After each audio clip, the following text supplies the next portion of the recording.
A letter to move-in day me, which, because we're dealing with Tate Fountain, comes in the form of a list.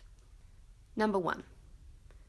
The people you're going to meet tonight at that awkward floor meeting will be the best cast of characters this chapter of your life could have hoped for.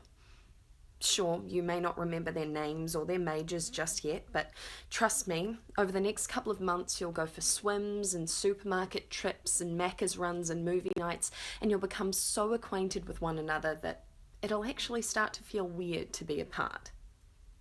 Number 2. You've currently got a bit of a disdain for Munchie Mart that I regret to inform you will not last.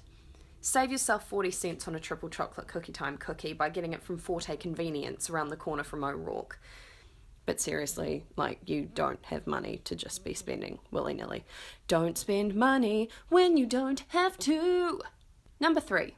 A system can only work if it's implemented. Stop telling yourself you're going to start writing your essay today if all you're going to write is a list of how many words need to be finished each day so you've got breathing space before the deadline. The only way you'd have breathing space is if you started 3 days ago, like you said you would. Number 4. Blog posts, like life, are not always going to be easy. Just make something, anything. If you're really scraping the bottom of the barrel, a letter to your former self will do. Okay, I'm going to go now. Have a great couple of months until our timelines match up. All right, bye!